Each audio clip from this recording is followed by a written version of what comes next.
It's July 14th, 2026, and for the first time in the history of the United States military, an American sea drone has just been used in actual combat. Not in a test range, not in a demonstration video, in a live strike, against a real target, inside a real war. 3 unmanned surface vessels, built by a company called Saronic, slammed into the Bandar Abbas naval base overnight, tearing through a submarine and ship maintenance facility Iran had spent years relying on to keep its fleet hidden and serviced along the Strait of Hormuz. Central Command confirmed it themselves. First time ever. And that single sentence should stop you cold, because it means the character of this war just changed permanently, in a way that has nothing to do with jets or missiles and everything to do with a 24-foot autonomous boat that never puts a single American sailor at risk. But that's not even the headline that should be keeping people up tonight. Because while that footage was circulating, President Trump was on camera answering a direct question about Iran's repeated claims that it had closed the Strait of Hormuz, and his answer left absolutely nothing to interpretation. He said the United States is taking over the strait. He said Iran has nothing. He said America is going to hit them hard, keep the strait, and probably run it going forward. Then he went further, saying the U.S. would become, in his words, the guardian of the strait, and joked that after guarding it for free all these years, maybe it was time to get paid for the job. Read that again, because that is not typical diplomatic language. That is a sitting American president publicly declaring, on the record, that the United States intends to assume de facto operational control over the most valuable oil choke point on the planet. And it happened on the same night 3 sea drones made history and a 4th wave of strikes tore through more than 100 additional Iranian targets. This is not a slow week in a stalemate. This is one of the most consequential 72-hour windows of the entire conflict. So let's back all the way up. Because to understand how we got to a sea drone striking a submarine dock and a president promising to personally guard the Strait of Hormuz, you need to understand exactly what collapsed in the days before it. Iran and the United States had signed a memorandum in Islamabad weeks earlier that was supposed to end the fighting. Iran agreed, in writing, to guarantee safe passage through the strait for 60 days in exchange for sanctions relief and the lifting of a naval blockade that had been strangling its oil exports. That deal barely survived a month. Iranian forces struck at least 3 commercial vessels transiting the strait, including a Cyprus-flagged container ship that was set ablaze with catastrophic engine room damage, forcing the crew to abandon ship. 1 mariner from that vessel is still missing. The IRGC then declared the strait closed entirely, claiming the ships it attacked had been using unauthorized routes, a justification that tries to convert an international waterway that belongs to no single nation into something Iran alone gets to police with missiles and drones. The American response did not wait around for another round of diplomacy. ESTA Central Command launched a first wave of strikes hitting roughly 80 targets. Iran fired back with ballistic missiles and drones aimed at Gulf state neighbors and at American positions in the region. That triggered a second wave, roughly 90 targets, concentrated along Iran's southern coastline. President Trump publicly said he considered the ceasefire over. Then came a third wave, the largest yet at the time, approximately 140 targets in a single night, pushing the campaign's running total past 300 confirmed strikes. And now, less than 24 hours later, a 4th wave landed, and this one didn't just repeat the formula, it introduced an entirely new category of weapon into the fight. Here's where the story stops being about numbers and starts being about what these strikes actually looked like from the cockpit and from the deck of a warship, because the 4th wave was assembled differently than anything that came before it. Confirmed footage shows F-35s leading the package in, using their stealth profile to get inside Iranian airspace before radar operators had any real warning. Behind them came FA-18 Super Hornets off the carrier deck and F-16 CJs, the variant specifically built to hunt and destroy enemy air defense radar using high-speed anti-radiation missiles, meaning the moment an Iranian surface-to-air site lit up its targeting radar to engage an incoming aircraft, it was effectively signing its own death warrant by revealing its exact location. That is precisely why footage from this wave shows so many Iranian surface-to-air systems and radar installations getting wiped out in sequence. It is not luck. It is a targeting doctrine that has existed for decades, refined here into a live demonstration against a real resisting air defense network. But the real story of this 4th wave sits below the waterline, literally. According to the Central Command's own confirmation, 3 Saronic-built Corsair unmanned surface vessels, autonomous, 24 feet long, capable of roughly 40 miles per hour, were used to strike the submarine and ship maintenance facility at Bandar Abbas, Iran's primary naval base. These are the same class of drone that, just weeks earlier, had been used to help rescue 2 American soldiers after their Army Apache helicopter went down near the strait, a rescue mission that quietly proved the platform's reliability before anyone in the public knew it existed in theater. Now that same platform has crossed into offensive combat use for the very first time in American military history. Think about what that actually means operationally. Instead of sending a manned patrol boat or a helicopter into a heavily defended port to strike hardened submarine infrastructure, the Navy sent an autonomous vessel that carries no human crew, absorbs no American casualties if it's intercepted, and can be built and fielded at a fraction of the cost of a traditional warship. Iran has spent years hiding its fast attack boats and submarines inside facilities like Bandar Abbas, specifically because it assumed those assets were safe from anything but a full manned strike package. That assumption just got demolished, live on camera. And this is the part most people are going to miss entirely if they're only counting missiles. The introduction of the Corsair into direct combat use isn't just a tactical footnote. It's a doctrine shift happening in real time, in front of the entire world, in the middle of an active war. The U.S. Navy has been quietly building toward this moment for years through Task Force 59, the Fifth Fleet's dedicated unmanned systems unit, which began fielding these exact drones in theater back in the spring. What used to be an experimental capability, tested in exercises and used cautiously for support missions like search and rescue, has now been validated in live combat against a hardened military target. That is the kind of shift that changes how every Navy on Earth thinks about defending a coastline, because a 24-foot autonomous boat moving at 40 miles an hour toward a fixed target is extraordinarily difficult to stop with the kind of point defenses most naval facilities are built around. Iran built its entire coastal military posture, assuming the primary threats it needed to defend against were manned aircraft, manned ships, and long-range missiles. It did not build its defenses around swarms of autonomous drones approaching from the water, because until this week, no one had actually used them that way in combat. Now, let's talk about the diplomatic wreckage sitting underneath all of this hardware, because the demand and proposal side of the story matters just as much as the weapons do. Iran's parliamentary speaker had, in earlier days of this crisis, appeared to signal Iran's acceptance of the terms that would keep the strait open under the original memorandum. Then that position was publicly walked back, with Iranian officials arguing that their agreed role in directing traffic through the strait effectively meant Iran retained the right to intercept, and, if necessary, strike vessels that didn't follow routes Tehran approved of. Go through that claim carefully, because it is the entire crisis compressed into one sentence. Iran is arguing that safe passage and directing ships means it retains an operational veto over which vessels move freely through 1/5 of the world's oil supply, enforced with Shahed drones and missile fire against unarmed mariners. That is not a shipping regulation. That is an attempt to install a permanent toll booth on an international waterway using coercion, and then present that coercion as a diplomatic entitlement it never actually secured in writing. Read that carefully again, because Central Command's public response to that entire framing has been consistent and blunt from the very beginning. Iran does not control the strait. It remains international water. American forces are positioned and prepared to keep it that way. That single phrase has effectively become the operating doctrine of this entire campaign, and President Trump's statement that the U.S. is now prepared to guard and effectively run the strait going forward is the logical, if extraordinary, extension of that same doctrine. It tells you exactly where Washington believes this ends. Not at a negotiating table where Iran gets partial control over transit rights, but at a point where Iran's ability to threaten the strait has been degraded so completely that the question of who controls it stops being contested at all. Let's get into the operational numbers, because they tell the story better than any rhetoric can. Since the current phase of this crisis began, more than 800 commercial vessels have continued transiting the strait, despite Iran's repeated closure declarations, carrying an estimated 400 million barrels of crude.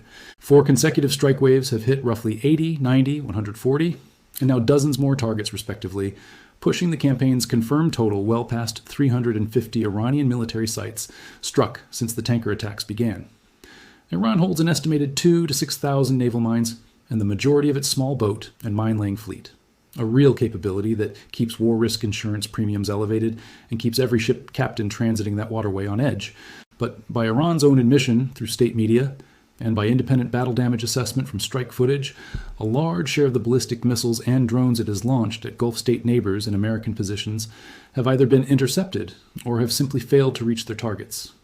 Iran is burning through a finite arsenal against an adversary that just proved it can strike hardened coastal military infrastructure using autonomous machines that put 0 American lives at risk in the process.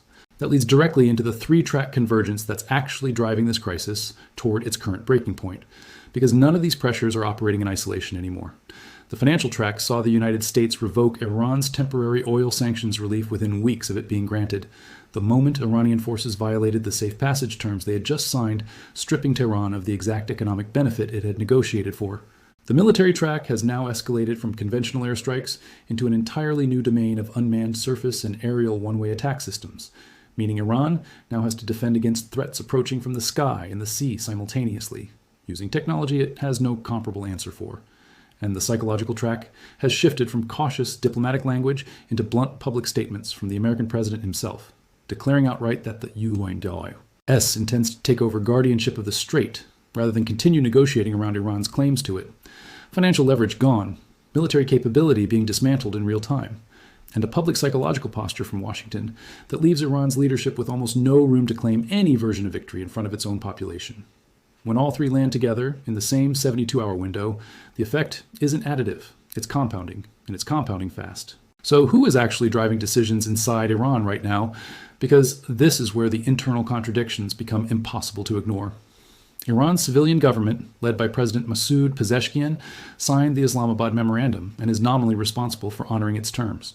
But operational control over the Strait of Hormuz sits with the Islamic Revolutionary Guard Corps Navy, a parallel military structure that answers to Iran's supreme leader rather than to the elected president, and which has a long institutional history of acting aggressively around the strait, regardless of what Iran's diplomatic track is promising the rest of the world. Parliamentary Speaker Mohammad Ghalibaf occupies enormous political influence and has been the public face of Iran's shifting rhetoric throughout this crisis, first appearing to accept safe passage terms, then walking that position back within days. But he does not command the fast boats and drone units actually attacking commercial shipping. That gap between the negotiating track and the operational track is not a minor bureaucratic detail. It is the single biggest reason every ceasefire and every memorandum in this conflict has collapsed within weeks of being signed, because the people putting ink to paper are not always the same people pulling the trigger, and there's no clear external mechanism to guarantee that one side of Iran's government can actually bind the other.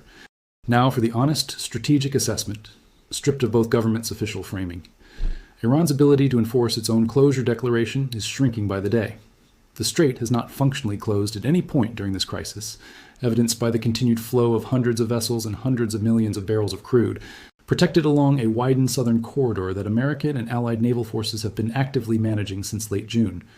What Iran retains is the ability to make the transit costly and dangerous through mines, fast boat harassment, and missile fire, not the ability to actually seal the waterway. President Trump's statement that the U.S. intends to become the guardian of the strait, whether or not that specific language survives as formal policy, signals that Washington now views this as a fight over who exercises practical control of the corridor, not a negotiation over shared access. Over the next 48 to 72 hours, expect the pattern that has defined the last week to continue and likely intensify.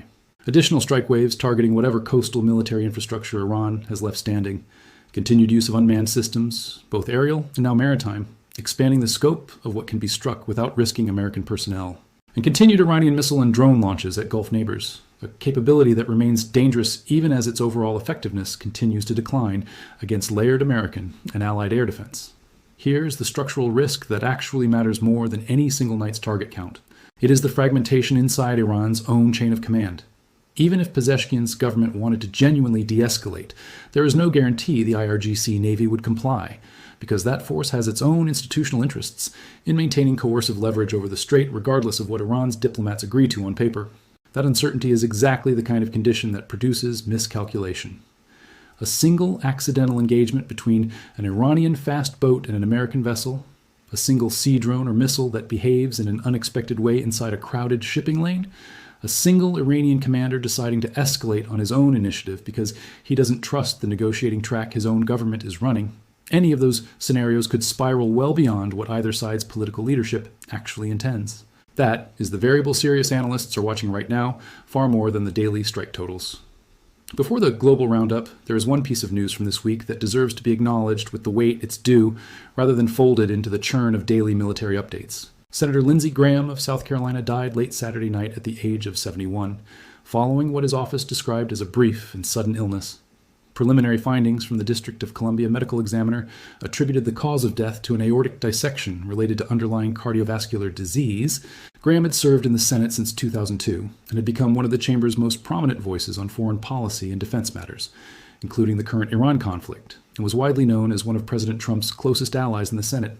Notably, he had just returned from a trip to Ukraine in the days before his death, and had reportedly finalized an agreement with the administration on a package of Russia sanctions only the day before he passed.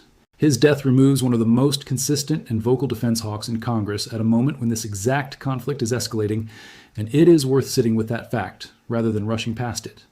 Elsewhere in the global picture this week, a separate round of airstrikes hit Iranian territory shortly after Central Command had already announced the conclusion of one of its own strike packages. And as of this writing, no government or military has formally claimed responsibility for that particular round of attacks. Iranian officials have suggested regional actors may have played a behind-the-scenes role, though no confirmed attribution has been established. Meanwhile, in a completely separate theater, Ukraine's ongoing maritime drone campaign against Russia's Black Sea fleet continues to produce results, with reported vessel losses over the course of the war now numbering in the dozens. A campaign that shares real conceptual DNA with what the Hess Navy just demonstrated at Bandar Abbas. Fast, autonomous, expendable, and devastatingly effective against a navy that built its defenses around a different era of naval warfare entirely. That overlap is not a coincidence, and it points to the single biggest theme running underneath every headline in this story. The nature of naval warfare itself is being rewritten in real time, in two theaters at once, by the same basic idea.